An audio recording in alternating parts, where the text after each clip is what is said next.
주님 없으면 우리가 얼마나 허망하고 또 허무한 인생을 사는지요. 그러나 주님이 계셔서 우리의 삶을 의미 있게 하시고 또 주님께서 우리의 삶을 인도하시고 주님께서 우리와 함께 하시는 것이 얼마나 감사한지요. 오늘 이 밤 그렇게 주님이 우리와 함께 하시다는 것을 다시 확인하는 밤이 되기를 원합니다. 종과 또 주의 백성들 붙들어 주시기를 원합니다. 예수님의 이름으로 기도하옵나이다. 아멘. 함께 나누실 하나님 말씀은 사무엘하 24장 1절부터 10절까지 말씀입니다. 사무엘하 24장 1절부터 10절까지 말씀입니다.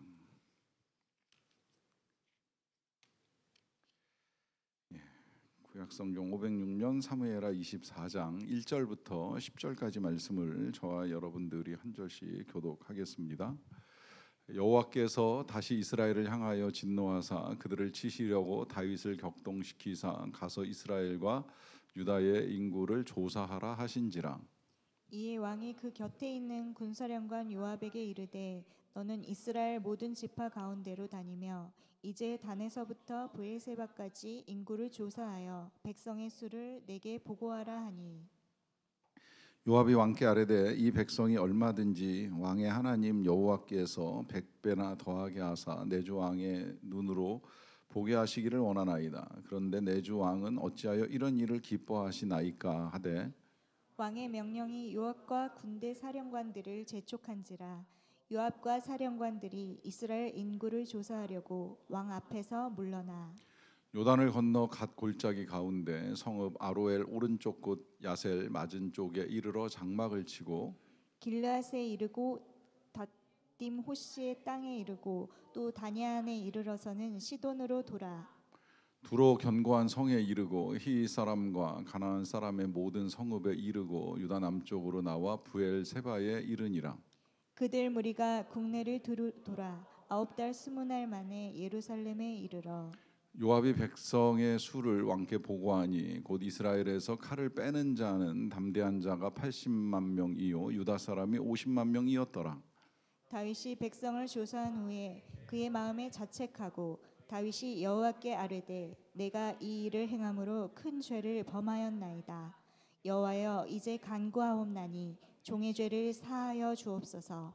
내가 심히 미련하게 행하였나이다 하니라. 아멘. 온라인으로 기도에 참여하시는 분들은 이 영상이 조금 불편하게 보이실지 모르겠는데 제가 삐뚤어진 건 아니고요. 카메라에 이제 문제가 생겨가지고 보시기에 좀 불편할 수 있는 점을 양해하고 함께 하시기를 바랍니다. 제가 어느 집사님하고 이렇게 대화를 나누는 중에 집사님이 그런 말씀을 하시더라고요. 죽는 건 두렵지 않은데 늙는 것이 두렵다. 제가 이유를 여쭤보진 못했는데 그냥 들으면서 저도 이렇게 쉽게 공감이 돼서 그렇죠. 죽는 것보다 늙는 게 무섭지요라고 하는 말만 하고 왜 그런 생각을 하시는가 하는 것까지는 이제 여쭤보지 않았던 것 같은데 오늘 본문 이렇게 보면서 그분은 왜 그러실까 좀 여쭤봤으면 좋겠다라고 하는 생각이 들기는 했어요. 여러분들 어떠실지 모르겠는데 어느 게 더 무서운가요? 죽는 게 무서운가요? 늙는 게 무서운가요? 아니면 둘 다 무서운지 아니면 뭐 둘 다 괜찮다고 생각을 하실지는 모르겠는데 늙어가면 이 죽는 것보다 이제 늙음에서 오는 이 여러 가지 불편한 문제들이 있습니다. 일단 건강이 쇠약해지고 몸이 아프고 힘들고 이제 이런 것들도 두려운 일이 될 수가 있겠고요. 또 뭐 그밖에 이제 늙으면서 나타나는 현상들 있잖아요. 특히 이제 우리나라는 이 철들자 망령이라 그래가지고 나이가 들어가면서 어느 순간 철드는 것 같은데 이제 금방 이제 망령이 나다 보면 그것 때문에 다른 사람들을 힘들게 할 만한 일들이 있을 수 있다라고 하는 것이죠. 제가 그 지난주 토요일 날 유독 금년에 이제 문답을 되게 많이 했잖아요. 입교부터 세례까지 11명을 만났는데 초등학생부터 중학생 그리고 이제 연세 높으신 분들까지 다양하게 만났어요. 만나서 문답하면 제가 항상 제일 먼저 하는 질문이 하나 있어요. 갑자기 오늘이라도 하나님이 부르시면 이제 천국에 가실 수 있겠느냐라고 하는 질문을 하게 되는데요. 이 질문에 학년별로 참 재미난 대답을 들었어요. 초등학교 3학년짜리의 답변은 안 돼요, 못 가요. 그러더라고요. 그래서 왜 그러냐 그랬더니 저는 엄마 아빠하고 더 살다 갈 거예요. 이제 이러면서 대답을 회피하더라고요. 중학생한테 물어봤더니 처음에 그 친구들도 대답하기를 되게 자신 없어요. 못 갈 것 같아요. 그래. 그래서 물어봤어요. 왜 그렇게 생각하냐 그랬더니 대답하기를 지은 죄가 많아서요 그러더라고요. 그래서 다시 물어봤죠. 중학교 1학년이 무슨 지은 죄가 그렇게 많냐고 다시 물어봤습니다. 중학교 1학년이 지은 죄가 그렇게 많으면 우리 같은 사람들은 뭐 더 꿈도 못 꿀 일이라고 생각이 들잖아요. 그래서 이제 나중에 70에 가까우신 분들 문답을 하면서 똑같은 질문을 했더니 이분들도 처음에 대답은 비슷해요. 좀 어려울 것 같아요. 이제 그러시더라고요. 그래서 왜 어려우실 것 같아요? 라고 이제 여쭤보니 비슷해요. 대답은 이제 죄가 많잖아요. 그러시더라고요. 그럼 앞으로 시간이 얼마나 더 있으면 그 죄를 다 해결하고 가실 것 같습니까? 라고 제가 되려 질문을 또 드렸어요. 생각해 보세요. 시간이 많이 남아 있으면 죄가 해결될까요? 앞으로 여러분 사는 날 동안에 지금 갖고 있는 그 죄의 문제, 죄의 짐이 다 해결이 될까요? 좀 더 잘 시간이 있으면 잘 살 자신 있으세요? 정말 잘 살 것 같다. 앞으로 세례받고 이후에는 뭔가 좀 잘 살아서 내가 천국 갈 만한 능력을 취득할 것 같다. 과연 이렇게 생각할 수 있을까요? 이게 정말 어려운 문제입니다. 이제 그러다 보니까 이제 나이 들어가는 게 다 좋은 게 아니라는 거예요. 시간이 길게 남아 있다, 많이 남아 있다. 이것이 꼭 좋은 것인가 하는 질문을 이제 하게 됩니다. 그렇게 되면 이제 뭔가 이 질문이 좀 바뀌어야 되지 않겠는가 하는 생각을 하게 됩니다. 그 바뀌어야 된다라고 말씀을 드리는 건 나이가 들든지 안 들든지 뭐 그야말로 젊었든지 늙었든지 뭐 심지어 여기 우리 친구들처럼 어리든지 관계없이 정말 삶에 있어서 필요한 건 뭐고 또 정말 중요한 건 무엇인가 이게 지금 명백해져야 돼요. 나이가 들어갈수록 더 명백해져야 되는 거고 어려서 이게 좀 더 분명해지면 더 유익하지요. 훨씬 이제 남은 생애 동안에 멋진 인생을 살아갈 수 있으니까요. 그렇지만 뭐 그 생이 얼마가 남아 있든지 실제 또 우리는 얼마나 남아 있는지를 알 수는 없는 거니까 누가 먼저 갈지는 모르는 일이니까 얼마가 남아 있든지 적어도 이제 우리의 삶에 있어서 진짜 필요한 거 뭔가 또 진짜 중요한 건 뭔가 이것만큼은 좀 분명해야 된다라고 하는 거예요. 그걸 이제 오늘 본문에서 다윗이 우리에게 보여주는데요. 오늘 본문은 이제 거의 막바지에 다다랐습니다. 드디어 이제 우리가 읽어오던 이 사무엘서가 오늘하고 다음번에 한 번만 더 읽으면 이제 거의 끝날 것 같은데요. 이 다윗의 인생 말년에 이 다윗이 이제 어떤 일을 하게 되는가 어떻게 보면 좀 아쉬워요.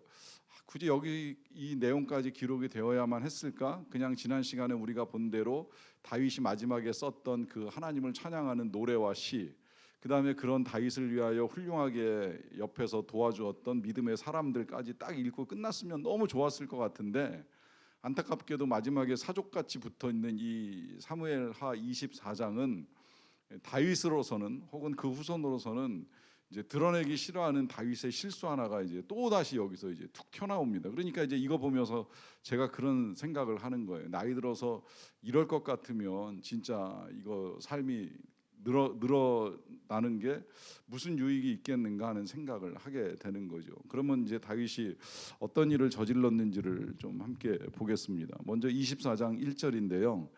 여호와께서 다시 이스라엘을 향하여 진노하사 그들을 치시려고 다윗을 격동시키사 가서 이스라엘과 유다의 인구를 조사하라 하신지라 합니다. 자, 1절이 이게 조금 되게 어렵습니다. 왜 어렵냐면 이제 주어가 하나님이에요. 하나님께서 진노하시고 그들을 치시기 위해서 마치 하신 것처럼 다윗을 격동시키셨다라고 하는데 하나님이 이런 이제 일들을 다 그러면 이제 조장하시나 이제 이런 느낌을 드는 표현이 있어요.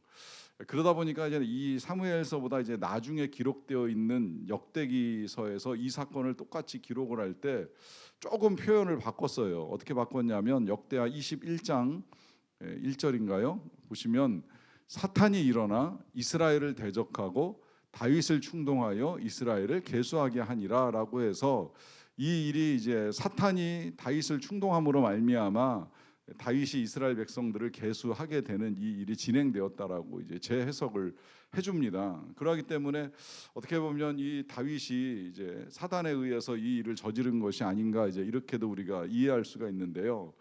그러면서도 여전히 또 이제 의문이 남는 건 그러면 사단이 이러한 일을 하도록 하나님께서 허락하셨는가라고 하는 이제 의문이 남아 있기 때문입니다. 그러기 때문에 다시 아까 그 1절로 돌아와서 우리가 좀 더 유의해서 보시자면 이거 정말 해석이 여러 가지로 나와 있는데요. 이제 그 중에 아예 중간을 이제 끊어서 보는 거예요.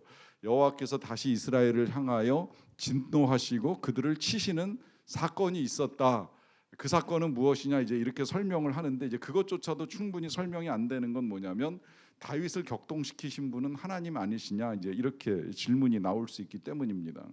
자, 그러다 보니까 이 모든 것들은 다 하나님의 주권하에 진행되는 것이다 이제 이렇게 해석을 하기도 하고, 아니면 이게 지금 오늘 우리한테 이제 의문이 드는 말씀이지 실은 고대 사회 특히 이 이스라엘 백성들이 이러한 일들을 겪어 나가던 이 시대에는 하나님께서 그렇게 하셨다 그러면 실은 그냥 그렇게 하신 걸로 다 받아들이는 거예요. 신께서 하셨는데 백성이 무슨 말을 하겠느냐라고 하는 거죠. 그런데 이제 지금은 우리가 이 이성을 가지고 계속 반문하잖아요. 어떻게 하나님이 그러실 수 있지? 선하신 하나님이 어떻게 이런 일을 이제 하실 수 있는가라고 하는 생각을 하는데요.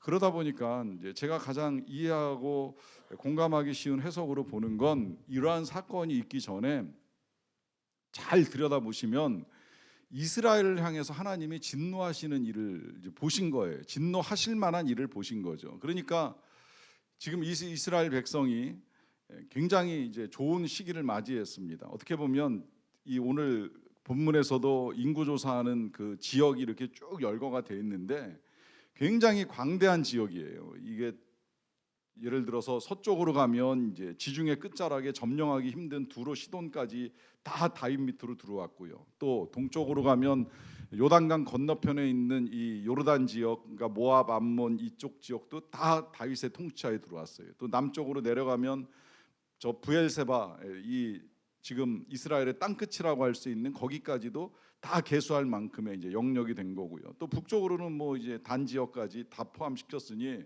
지금 이 이스라엘이 이 가나안 땅에 들어온 이래로는 가장 넓은 지역을 차지하였다 이제 이렇게 보면 틀림이 없는 거예요. 거기다가 이제 나중에 인구조사 결과도 오늘 우리가 본문에서 보게 되는데 보면 군인들 싸움에 나가서 칼을 뺄 만한 담대한 사람만 합쳐가지고서 총 개가 한 130만 명 됩니다. 그러니까 엄청난 군사력을 가지고 있는 거죠. 근데 여러분 한번 생각을 해보세요. 한 나라가 이 이스라엘이 처음에 가나안 땅에 들어올 때만 해도 얼마나 약소국이었습니까? 또 가나안 땅에 사는 동안에 사사시대에 보면 맨날 여기저기서 치이고 두드려 맞고 이제 이러면서 얼마나 비참한 민족으로 살아왔어요. 그러다가 지금 130만 명 대군이 다윗의 통치하에 엄청난 영토를 다스리는 부강한 나라가 되었어요.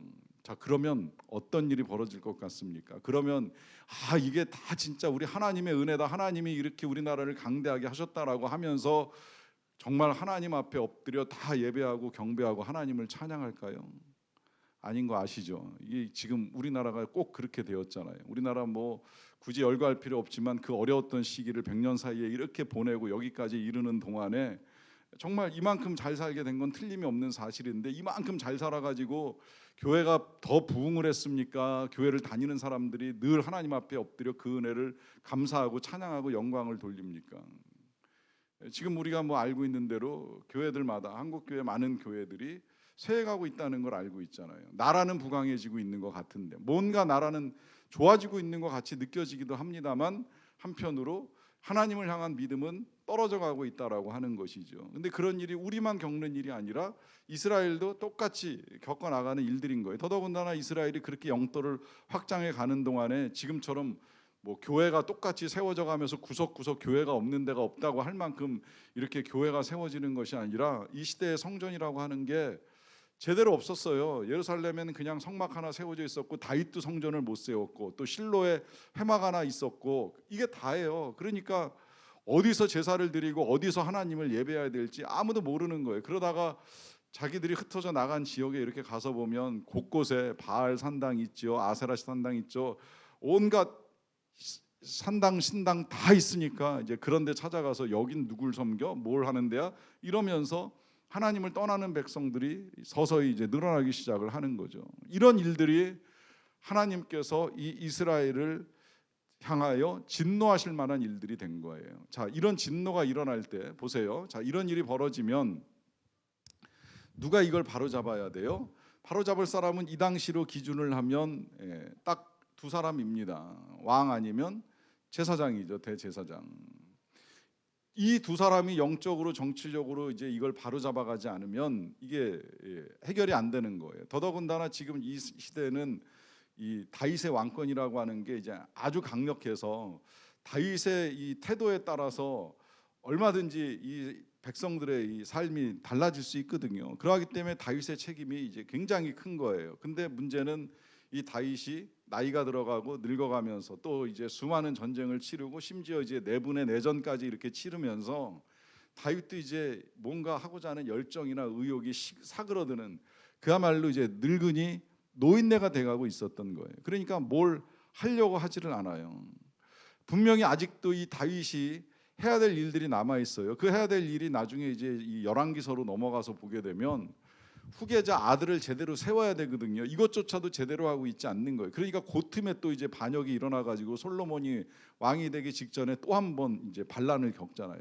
그러니까 다윗이 안타까운 건 뭐냐면 그야말로 나이가 들어가면서 본인의 역할을 이제 제대로 수행을 못 하고 있습니다. 그러다 보니까 국민은 엉망이 되고 엉망된 이 국민을 각성시키기 위해서 하나님이 이제 뭔가 하셔야 될 수밖에 없는 그런 상황이 되잖아요. 그때 우리 하나님 일하시는 방식 중에 하나가 그동안에 다윗을 보호하고 있었던, 다윗을 지키기 위해서 하나님이 갖고 있었던 하나님의 손길을 잠시 거두시는 거예요. 저는 이게 이제 우리 하나님이 다윗을 향하여서는 격동시키셨다. 또 바로 애굽의 왕을 향하여서는 하나님이 강팍해 하셨다. 이제 이런 표현으로 성경에 기록된 거라고 전 그렇게 해석을 하고 성경을 읽습니다. 그러니까 우리가요 지금도 이렇게 지금 앉아서 교회 나와 예배드리고 신앙생활 잘하는 것처럼 보여도 하나님이 우리를 붙들고 계시는 그 손을 잠깐만 놓으면 우리가 어떻게 또 살아갈지 모르는 인생들이에요. 또 다시 세상에서 정신 놓고 다윗처럼 정말 내가 뭘 해야 되는지조차 깨닫지 못하고 살아갈 가능성은 다 있다는 거죠. 그러니까 어떻게 보면 우리가 지금 이 자리에 나와 있는 것도 얼마나 큰 은혜인지 모르는 거예요. 다 붙들어 주시고 인도해 주시고 이끌어 주시니까 여기 와서 이렇게 앉아서 말씀 듣고 기도하는 시간을 갖는 거죠. 살짝만 놓으셔도 우리는 금방 넘어지고 쓰러지는 그런 연약한 인생들이라고 하는 거죠. 그래서 하나님이 잠시 이제 이 다윗을 통해서 이스라엘을 각성시키기 위해서 딱 손을 놓는 그 순간에 이 다윗이 한 일을 보세요. 무슨 일을 하느냐면 가서 이스라엘과 유다의 인구를 조사하게 됩니다. 그 명령이 이제 2절에 나와 있는 겁니다. 이에 왕이 그 곁에 있는 군사령관 요압에게 이르되 너는 이스라엘 모든 지파 가운데로 다니며 이제 단에서부터 부엘세바까지 인구를 조사하여 백성의 수를 내게 보고하라라고 하는 명령을 군사령관에게 내립니다. 자, 그래서 이제 이 명령을 들은 요압이 뭘 해도 해야 되겠는데 그의 반응을 좀 한번 보세요. 3절로 그냥 바로 넘어갈게요. 요압이 왕께 아뢰되 이 백성이 얼마든지 왕의 하나님 여호와께서 100배나 더하게 하사 내 주 왕의 눈으로 보게 하시기를 원하나이다. 그런데 내 주 왕은 어찌하여 이런 일을 기뻐하시나이까 라고 하면서 요압이 지금 뭐 하고 있어요? 막아서고 있어요. 거절하고 있는 거라고도 볼 수가 있겠고요. 뭐 싫어요, 못해요, 안 해요 이제 이렇게 아주 단호하게 왕 앞에서 거절을 하지는 못했지만 적어도 지금 하는 이 말의 뉘앙스는 하나님께서 얼마든지 왕에게 100배나 더하게 해주실 수 있고 그걸 왕이 영적인 눈으로 얼마든지 볼 수 있는데 굳이 이렇게까지 계수를 하면서 이 일을 해야 되느냐, 어찌하여 이런 일을 기뻐하십니까? 라고 하면서 거절과 설득을 하고 있습니다. 자, 왜 그럴까요? 뭐 이것조차도 이제 좀 이유가 불분명하게 성경에 기록되어 있어서 정확하게 알 수는 없어요. 제 생각엔 이제 어떻게 보면 요압이 이거 시간 많이 걸리고 보통 작업이 아닌데 지금도 우리나라 인구 센서스 하려고 하면은 제가 알기로는 15일에서 한 달 정도 잡아가지고 조사를 하는데요. 옛날에는 뭐 무슨 도구가 있었겠고 무슨 연락 방법이 있었겠어요. 일일이 정말 다 다니면서 이제 계수를 해야 되는 거니까 그러려면 굉장한 시간이 걸려요. 실제로 오늘 성경에 나와 있는 기간은 9개월 20일 동안 이 인구조사가 이제 시행이 됩니다. 그러니까 요압 입장에서는 어떻게 보면 굉장히 힘들고 귀찮은 작업을 하는 거라고 할 수가 있겠고요. 아니라면 이제 그도 어떤 면에서는 이게 하나님의 뜻과 맞지 않는다는 걸 알고 있는 거예요. 여러분, 이 부분을 이제 우리가 또 유념해 볼 필요가 있는 것이 뭐냐면, 이 요압이 그동안에 물론 다윗의 군대 장관이고 다윗을 위하여 충성한 부분이 없지 않고 적지 않지만, 또한 한편으로는 이 다윗하고 안 맞는 부분도 있잖아요. 예를 들어서 압살롬이 죽고 들어와서 막 이 다윗이 슬픔에 빠졌을 때 요압이 위협을 하잖아요. 계속 이렇게 슬퍼하면 우리도 다 똑같이 압살롬처럼 등 돌릴 수 있습니다. 이제 이러면서 협박을 했던 적도 있어요. 그리고 또 안타깝게도 이 요압이 이제 한 장만 넘어가면 이 열왕기상 1장에서 그 아들의 반란에 이제 참여하면서, 그래서 이제 완전히 솔로몬한테 의해서는 이제 폐위가 될 정도로 이 요압이 다윗하고 맞서는 일을 하게 되는데, 이런 사람이라 할지라도요, 이런 악한 사람이라고 할지라도 다 악한 건 아니라는 거예요. 모든 선한 사람이 다 의인이 아니듯이 모든 악한 사람이 다 죄인이 아닙니다. 악한 사람한테도 선한 구석이 있고 선한 사람한테도 악한 구석이 있는 거예요. 그러하기 때문에 이 요압이 뭐 다윗에게 어떤 사람으로 쓰임을 받았든지 이 요압도요, 지금 요 순간만큼은 다윗에게 충원을 하고 있는 거예요. 이건 뭔가 아닌 것 같습니다. 지금 이 시점에서 인구조사를 하는 거, 이거는 하나님의 뜻하고도 맞는 것 같지가 않습니다라고 하면서 지금 아주 정확하게 이 다윗이 하는 것이 잘못되었다라고 하는 걸 진단을 하고 있는 거예요. 근데 문제는 뭐냐면 이 말을 다윗이 못 듣고 있는 거예요. 이게 지금 이제 나이 들어가는 또 하나의 두려움입니다. 나이가 들면 잘 안 들린다는 거예요. 또 들어도 잘 반응을 못 한다는 거예요. 들어도 깨닫지 못하고, 들어도 내 고집, 내 생각에 매여 있을 가능성이 굉장히 많다는 거예요. 다윗이 그렇게 돼버렸어요. 저는 보면서 좀 아쉬웠어요. 이거를 만약에 요압이 직접 전하지 않고 만약에 선지자 나단을 시켰으면 어땠을까. 그래도 그나마 이 다윗이 아직까지도 나단 선지자의 메시지는 듣는 편인데, 그렇다면 그를 시켜서 이 인구조사를 좀 중단시키도록 하면 어떨까, 이제 이렇게 지금 이제 우회하는 방법은 어땠을까, 이렇게 생각을 합니다. 우리 교역자들 중에는 저한테 할 말 있으면 꼭 대표로 말하는 전도사님이 한 분 계세요. 질문 담당 전도사라고 본인 스스로도 그렇게 이야기하더라고요. 왜 꼭 그분을 통하는지 제가 알다가도 모르겠는데, 어찌되었건 본인들이 하기 힘든 말은 딱 그 한 명을 통해 가지고 저한테 질문도 하고 요청도 하고 하는 경우가 종종 있어요. 뭐 나름의 노하우인지는 모르겠지만, 차라리 그렇게 했으면 지금 이 다윗이 하고자 하는 이 계획을 중단시킬 수 있지 않았을까라고 하는 생각을 하게 되는데, 그런데 안타깝게도 요압이 직언을 하다 보니까 다윗이 반응합니다. 4절인데요. 왕의 명령이 요압과 군대 사령관들을 재촉한지라. 요압과 사령관들이 이스라엘 인구를 조사하려고 왕 앞에서 물러납니다.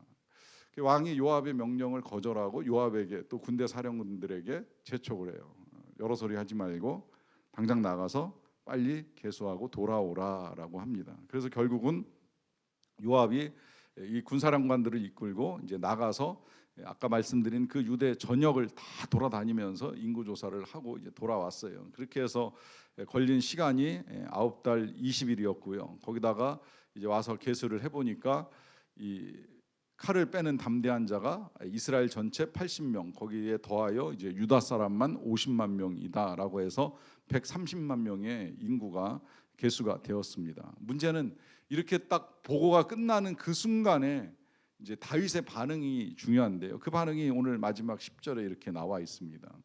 다윗이 백성을 조사한 후에 그의 마음에 자책하고 다윗이 여호와께 아뢰되 내가 이 일을 행함으로 큰 죄를 범하였나이다. 여호와여 이제 간구하옵나니 종의 죄를 사하여 주옵소서. 내가 심히 미련하게 행하였나이다 합니다. 자, 보시는 대로 다윗이 인구조사가 끝나기가 무섭게 자책을 하고요. 그 다음에 이제 하나님께 아뢰는 내용은 뭐 그냥 여러분들이 보시는 대로 한마디로 말하면 뭐 하고 있는 거예요? 회개하고 있는 거죠. 잘못했습니다. 용서해 주세요. 제가 미련했습니다라고 이야기를 합니다. 자, 왜 다윗이 그렇게도 요압과 사령관들을 재촉해서 내보낼 때와 그 조사가 끝나고 난 이 시점에서 조사를 받자마자 왜 이런 반응을 보이는 걸까요? 이런 반응을 보이는 이유가 무엇일까요? 먼저 일단은 겉으로 드러나는 반응만 먼저 좀 우리가 이해할 필요가 있는데, 여러분 지금 그가 회개하고 있는 게 틀림이 없으니까 또 그 죄값이 이제 나중에 이제 드러나기 때문에 잘못한 건 틀림이 없는데, 여기서 이제 우리가 먼저 봐야 될 그 반응의 이유는 뭐냐면 이게 죄의 속성입니다. 사람이 죄에 빠지고 무엇인가에 빠져도 역시 다 마찬가지고요. 빠져서는 안 되는데 빠지잖아요. 그러면 그 빠져 있는 동안에는 이게 얼마나 잘못되어 있는가를 모릅니다. 결과가 나올 때까지, 끝에 닿을 때까지, 끝이 되어서야 그때 이제 깨닫는 거예요. 그 과정 중에 여러분, 불륜에 빠진 사람이 불륜에 빠져 있는 동안에 이게 잘못됐다고 생각하고 회개하고 집으로 돌아오는 거 일어날까요? 거의 안 일어나죠. 마약에 빠진 사람이 경찰에 붙잡혀 가지고 감옥에 들어가기 전까지 마약하면서 이거 잘못됐으니까 중간에 끊고 내가 다시 제정신으로 살아야지라고 할까요? 거의 그런 일 안 일어나요. 이게 죄의 속성 중에 하나예요. 거기 빠져 있는 동안에는 끝을 볼 때까지, 그 끝이 이제 경우에 따라 달라요. 뭐 정말 가정이 완전히 박살이 나거나 본인이 이제 정말 죽을 병에 걸리거나 혹은 뭐 하여튼 뭐 감옥에 갇히거나 하는 이런 특정한 인생의 끝장 같은 사건에 직면하기 전까지는 미처 깨닫지 못하고 그야말로 이제 그 속에서 헤어나지 못하다가 딱 그 순간이 돼서 아차 정신을 차리고 지금까지 내가 뭘 한 거지, 이게 어떻게 된 거지, 이런 순간이 올 수 있다라고 하는 거예요. 다윗이 지금까지 그런 상황에 9달, 10달을 보낸 거예요. 인구조사가 진행되는 동안까지 몰랐어요. 근데 진행되고 나서 요압 장군이 돌아와 가지고서 딱 마지막 보고를 하는 순간에 그때 아차 싶은 거예요. 내가 지금 뭘 한 거지? 이제서 깨닫는 거예요. 깨닫고 나니까 무슨 반응이 나오게 되는 거예요? 자책과 회개가 나올 수밖에 없는 거예요. 이게 잘못된 거였구나, 이래서는 안 되는 거였구나, 이런 생각을 하게 되는 거죠. 자, 그러면 이제 그 다음에 우리가 봐야 될 건, 그러면 왜 다윗이 자책하고 회개하면서 이게 잘못됐구나, 이래서는 안 되는구나라고 하는 이야기를 왜 하겠습니까? 그것은 이 인구조사가 절대 하나님의 뜻이 아니었다라고 하는 걸 이제서야 깨달은 거예요. 그걸 하나님이 요압을 통해서도 아니라고 분명히 가르쳐 주시고 그러면 안 된다고 말씀해 주시고, 이게 그냥 또 어느 날 갑자기 요압이 왕이 그런 거 하면 안 됩니다라고 그냥 옆에서 조언이나 충언을 한 게 아니잖아요. 이 인구조사 문제는 하나님이 이미 진작에 모세를 통해서 율법으로 주신 거예요. 물론 모세 시대에 이스라엘 백성들이 가나안 땅에 들어가기 전에 인구조사 했어요. 2번이나 했어요. 그건 하나님이 모세를 통해서 하게 하셔서 이루어진 거예요. 그런데 이제 이 이스라엘 백성들이 가나안 땅에 들어가기 직전에는 마지막에 하나님께서 모세를 통해서 이스라엘 백성들에게 하신 말씀이 있어요. 그건 뭐냐면 이스라엘의 왕은 절대 병마를 많이 둬서는 안 된다는 거였어요. 왜 그런 말씀을 하셨을까요? 이 이스라엘은 군사력으로 유지되는 나라가 아니에요. 인구수로 유지되는 나라가 아니에요. 이 인구 많은 거에 세금 걷어가지고 재정으로 유지되는 나라가 아닌 거예요. 이 이스라엘은 처음부터 하나님의 계획 속에, 하나님의 공급하심 속에 세워지는 나라예요. 또한 이 이스라엘은 하나님의 보호하심, 하나님의 능력에 의해서 보호되는 나라이기를 하나님이 원하신 거예요. 그런데 문제는 이 다윗이 나이가 들어가면서 적어도 둘 중에 하나에 빠진 것 같아요. 하나는 내가 지금까지 이뤄낸 업적이 얼마나 대단한가, 정말 이 여러 지역을 점령하면서 얼마나 강한 국가, 강한 나라를 이루었는가, 스스로 자부심을 갖고 드러내고 싶은 이 교만함이 그에게 있을 수 있었다고 하는 것이고요. 그와 더불어서 그거 아니라고 한다면 그 다음에는 이제 전쟁해 보니까 역시 가장 중요한 건 병마다, 군사력이다. 이후에도 이제 아직 남아 있는 뭐 남쪽의 애굽이나 뭐 북쪽의 이 시리아 같은 나라를 이제 싸우려고 하면 그러면 할 수 없다, 군사력이다. 그러니까 내 군사력이 어느 정도 되는가 헤아려 보고 싶은 이 인간의 욕심이 결국은 여기까지 이르게 만든 것이죠. 자, 여기서 지금 이제 제가 서두에 제기했던 이 문제의 답을 찾아갑니다. 여러분, 우리에게 있어서는 나이가 들어가느냐 안 들어가느냐 이것보다 더 중요한 문제가 있습니다. 그거는 정말 무엇이 중요한지를 아느냐라고 하는 거예요. 그 무엇이 중요한 것인 것이 다윗이 한순간 착각을 한 거예요. 사람이 중요하지 않을까? 군사력이 중요하지 않을까? 내가 자랑할 만한 것이 중요하지 않을까? 이제 그렇게 생각을 하고 자랑을 위해서든 혹은 이 나라를 위해서든 군사를 헤아리면서 그와 같은 일을 저질렀잖아요. 결국 그것이 갖고 온 결과가 얼마나 비참하게 되었는가 하는 것이 이제 서서히 드러납니다. 여기서 중요한 게 이제 다시 우리에게 확인이 되는 거예요. 여러분, 우리에게 있어서 중요한 건 오직 하나님만 의지하는 겁니다. 많든지 적든지, 강하든지 약하든지, 넉넉하든지 부족하든지 내 의지할 분은 오직 하나님 한 분뿐이시라는 사실. 우리 가정에 필요한 건 돈도 아니고 능력도 아니고 실력도 아니고 우리 자녀에게 있어서 필요한 건 그 어떤 것보다도 하나님을 향한 믿음, 이것보다 귀한 것이 없다는 사실을 믿는 거예요. 여러분 삶이 곤고합니까? 그 곤고함을 위해서 어떤 답을 찾아가고 계십니까? 무엇이 해답이라고 생각을 하십니까? 답은 주님뿐입니다. 주님. 우리가 여전히 믿고 의지해야 될 분은 오직 하나님 한 분뿐이십니다. 오직 하나님만 믿는 믿음이 저와 여러분들의 믿음이 되시기를 간절히 축원합니다. 기도하겠습니다. 하나님, 그렇습니다. 정말 주님밖에 없습니다. 주님만 의지합니다. 주님만 믿습니다. 하나님, 우리가 젊든지 늙든지 나이가 들어가든지 어떠하든지 오직 주님만 의지하며 살기를 원합니다. 이 믿음, 이 생각 변함이 없기를 간절히 원합니다. 예수님의 이름으로 기도하옵나이다. 아멘.